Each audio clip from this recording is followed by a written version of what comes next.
tous, chers téléspectateurs de Le Rural Bénin TV. Dans une perspective d'atteinte des objectifs de développement durable, l'environnement devient une composante essentielle des programmes éducatifs de finalité d'éducation à la citoyenneté. L'éducation à l'environnement est essentielle pour faire passer des messages de protection et de respect du patrimoine naturel. Victor Hugo disait « Chaque enfant que l'on enseigne est un trésor que l'on gagne ». L'éducation à l'environnement, quel levier pour une implication des jeunes? C'est le thème de ce numéro de l'invité du week-end avec comme invité Brice Nonvidé, président fondateur de Perlesso ONG, initiateur du programme d'action des jeunes à l'engagement pour la protection de l'environnement et du climat, PAGEPEC. Bonjour et bienvenue. Bonjour, chers journalistes. Alors, l'éducation à l'environnement, que doit-on y comprendre? L'éducation à l'environnement qui est née dans les années 60 est une éducation civique qui a pour but d'amener les individus et les collectivités à saisir et à mettre en pratique les bonnes manières de protection de l'environnement. Ok, je suppose qu'il y a des acteurs qui travaillent autour. Qui sont ces acteurs-là et puis quels sont leurs rôles? Les principaux acteurs de protection ou bien de l'éducation à l'environnement, nous pouvons déjà citer le ministère du cadre de vie et du développement durable qui est d'ailleurs composé de plusieurs directions pour la protection de notre cadre de vie et du climat. Nous pouvons aussi citer les organisations de la société civile, les OSC. Nous pouvons aussi parler des écoles, les églises, les radios, les télévisions et même la presse écrite, sans oublier les parents éco-citoyens. D'accord. Et quels sont leurs rôles? Le rôle des acteurs de l'éducation à l'environnement est d'informer et d'éduquer la population sur la problématique environnementale tout en les encourageant les meilleurs comportements de protection de l'environnement. D'accord, d'accord. Et à cette étape du processus, quels sont les acquis déjà en matière d'éducation à l'environnement? En tant qu'une organisation non gouvernementale, nous avons déjà pu impacter plus que la moitié des départements, des 12 départements du Bénin. Nous avons, je peux citer Zoukoline, Borgou, Donga, Atlantique, Littoral et Mono. Donc, sur les 12 départements du Bénin, nous avons déjà pu impacter 7. Et comme action, nous basons plus sur les apprenants en termes d'éducation à l'environnement, plus les apprenants parce que c'est des enfants, il faut commencer par là. C'est les véritables concernés. Voilà, parce que nous, grands, nous qui sommes un peu grands, nous sommes déjà comme des bois secs, donc ça serait difficile de nous redresser. Et nous menons aussi des actions à l'endroit des marchés et des hôpitaux, et sans oublier aussi les églises. Voilà. Donc nous impactons aussi ces endroits et même avec notre projet et une école propre Interréseau Gagné, nous avons pu mener des actions dans 117 écoles l'année passée, l'année dernière avec le ministère du cadre de vie et du développement durable où les meilleures écoles en termes de propriété ont été promues à la télévision nationale et on les a dotés aussi de matériel d'assainissement et des tableaux d'honneur de félicitations, d'encouragement co-signés par le ministère du cadre de vie et du développement durable. Donc nous pouvons déjà noter aussi que nos actions impactent positivement le Bénin. Parce que si nous rentrons dans les écoles aujourd'hui, on constate réellement que les bonnes dames et les parents d'élèves, je vais parler du bureau APE, et les enseignants et surtout les dirigeants administratifs arrivent à maintenir la propriété de leur école. Et nous pensons bien que d'ici là, nous aurons une école vraiment propre et verte. Sinon même des écoles vraiment propres. Voilà, des écoles vraiment propres. D'accord. Je le disais à l'instant, hein, vous êtes le président de Perlesso ONG. À quel niveau de mobilisation êtes-vous arrivé en termes d'engagement au plan national? Au plan national, nous avons déjà pu mobilisé pas mal de structures parce que ce que nous faisons, nous seuls, ne pouvons pas atteindre vite cet objectif. Raison pour laquelle nous avons fait sortir le programme d'action des jeunes à l'engagement pour la protection de l'environnement et du climat, que PAGEPEC 2021-2026. C'est un programme qui est né pour contribuer au PAG 2021-2026, tout en contribuant à l'atteinte des objectifs de l'agenda 2030. Je vais parler des ODD, sans oublier l'agenda 2063 de l'Union africaine. Pour le lancement et même dans l'exécution des 5 projets du programme, nous avons déjà pu mobiliser sur le plan national environ une centaine d'ONG pour pouvoir vraiment atteindre les objectifs de ce programme, pour ne pas parler des objectifs des 5 projets du programme. Que, si vous me permettez bien, les 5 projets du programme, nous avons comme premier projet d'implantation des plants d'arbres dans les marchés et hôpitaux du Bénin. Et deuxième projet, dimanche de l'environnement et du climat dans les églises béninoises. Troisième projet, une école propre, un trésor gagné.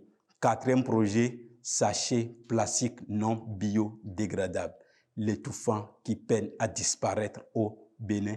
Et enfin, 5e projet, d'ailleurs un projet pour encourager les journalistes, les meilleurs journalistes innovateurs de l'environnement, que je vais nommer projet le meilleur journaliste innovateur de l'environnement. Voilà comment se présentent les 5 projets du programme PAGEPEC 2021-2026. Super. Alors, l'éducation à l'environnement, on en parle, c'est vrai. Mais qu'est-ce que le Bénin aurait à gagner concrètement, à véritablement s'y engager? La première des choses que le Bénin peut gagner dans l'éducation à l'environnement, je veux parler de la bonne santé. La santé n'a pas de prix. Si nous vivons dans un environnement sale, nous allons tous tomber malades. Mais si nous vivons dans un environnement sain, je pense que nous allons nous porter toujours en bonne santé.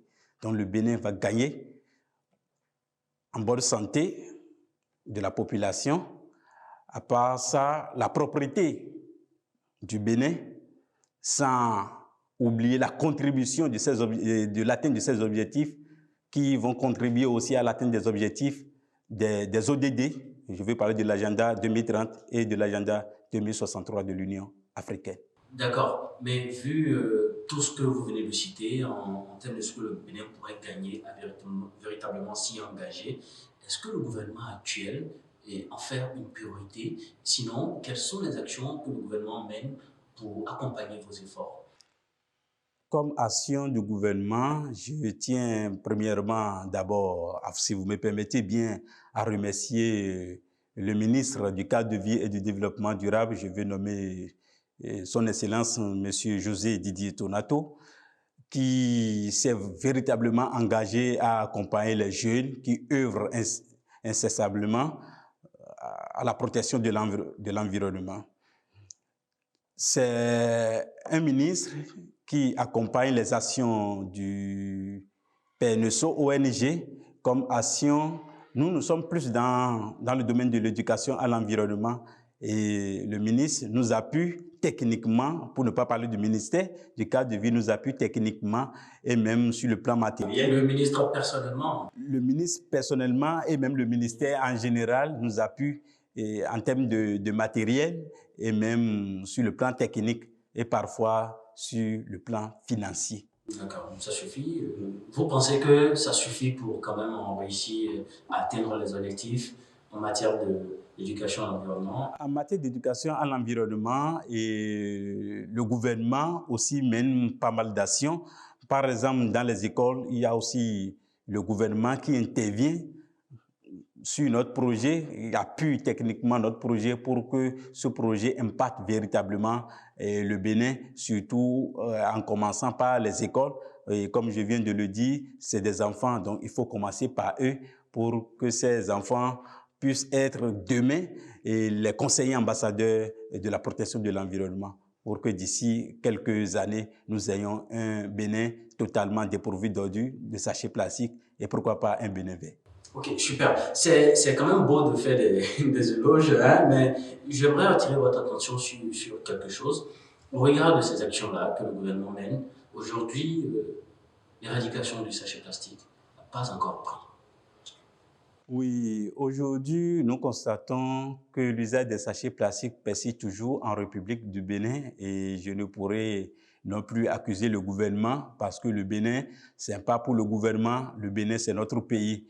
Donc le gouvernement n'a pas besoin de lancer une période répressive avant que nous, et les citoyens du pays, nous cessons avec l'usage de ces sachets plastiques. Mais est-ce qu'à un moment, le gouvernement ne doit pas en arriver là? Parce qu'il n'y a pas eu d'usage de méthodes répressives, comme vous l'aviez annoncé à l'instant, mais ça continue. Est-ce que le gouvernement ne pourrait pas prendre quand même ses engagements, ses responsabilités? Oui, pour le gouvernement ne veut pas commencer par arrêter sans mener encore plus d'actions.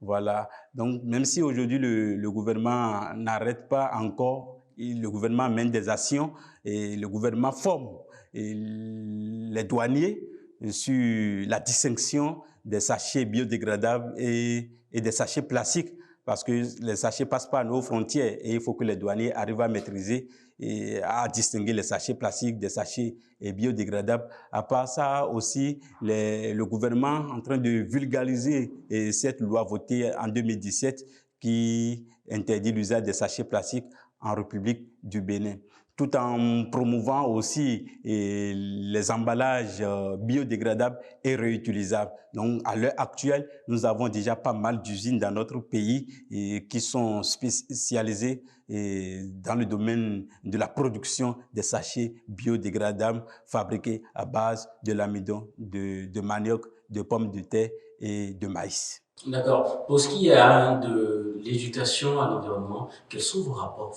vous, avec voilà, les autres organisations qui militent pour la même cause?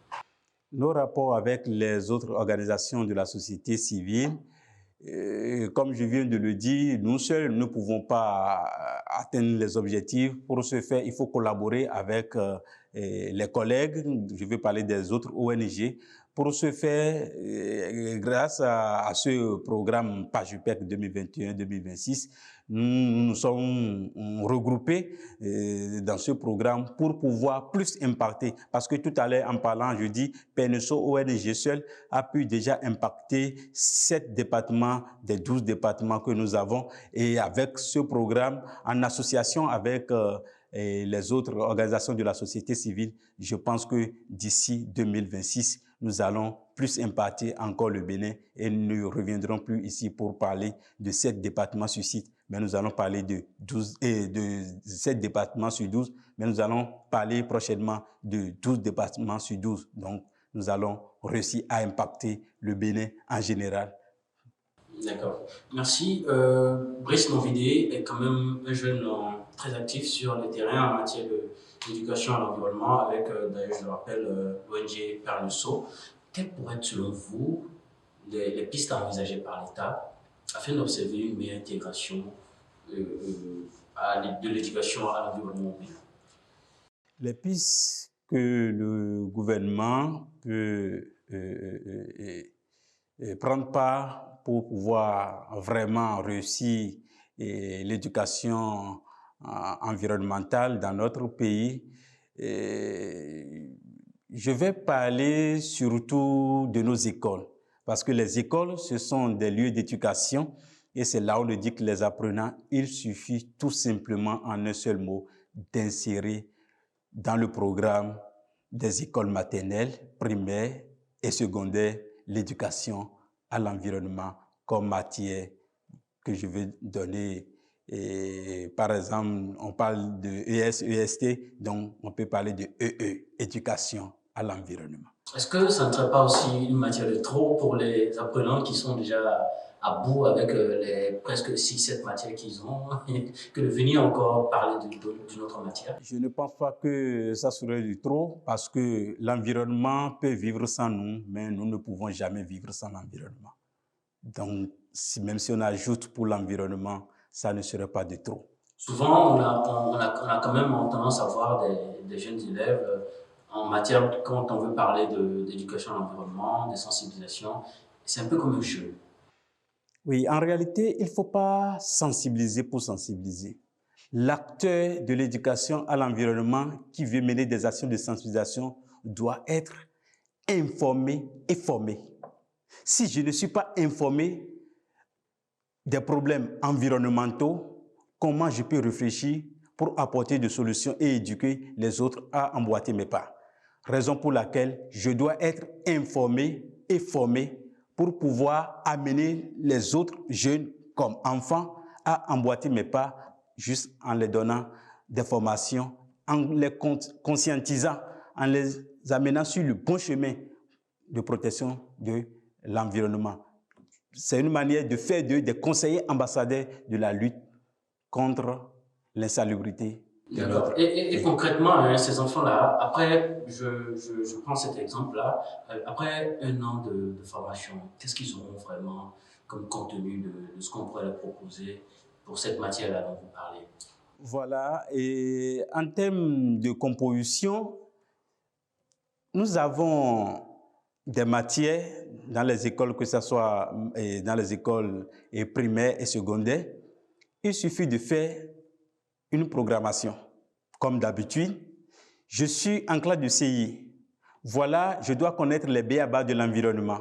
Au fur et à mesure que j'évolue et l'âge avance, on essaie d'augmenter l'éducation, on essaie d'approfondir, voilà, on essaie d'approfondir l'éducation à l'environnement. Parce qu'aujourd'hui, si nous prenons les écoles supérieures, je vais parler de nos universités, il y a déjà de l'éducation à l'environnement. Il y a déjà des filières qui parlent, des filières d'environnement à l'université. Est-ce que vous pensez que l'État juge quand même très important que d'insérer l'éducation à l'environnement en tant que matière dans le système éducatif? Oui, l'État, notre gouvernement, les gouvernements passés ont déjà essayé en se basant sur l'ABE, je vais parler de l'Agence béninoise pour l'environnement. Et je pense bien que l'Agence béninoise pour l'environnement avait même produit des documents de CI, des documents de l'environnement, dans le domaine de l'environnement, des documents de CI jusqu'en classe de CM2. Et ces documents sont disponibles jusqu'à présent. Si je me souviens bien, en 2017 et en 2018, j'en ai bénéficié pour mon ONG, ce qu'on avait distribué dans les écoles béninoises. Je vais parler de quelques écoles de Zou, Colline et de l'Atlantique et littoral. Nous avons distribué ces écoles. Mais si aujourd'hui, le gouvernement n'a pas pu réussir à insérer ce programme dans les programmes des écoles maternelles, primaires et secondaires, c'est parce qu'il y a quelque chose qui croche. Raison pour laquelle ce programme qui vient de naître, PAGEPEC, essaie de mener ces recherches pour pouvoir corriger ce qui a bloqué pour que d'ici 2026, en plaidoyant auprès du gouvernement actuel, nous aurons d'ici 2026 dans le programme de ces apprenants l'éducation à l'environnement EE. D'accord, nous sommes presque à la fin de cette émission. Avant de finir, dites-nous quelles sont les conséquences qui pourraient quand même s'observer si l'éducation à l'environnement ne prend pas vraiment. Les conséquences que nous pouvons enregistrer sont énormes. Parce que si on parle de l'éducation à l'environnement, et ce qui m'intéresse déjà, il y a déjà le mot éducation. S'il n'y a pas une éducation de qualité, je pense que nous sommes foutus. Rien ne peut aller. Tout doit passer par l'éducation.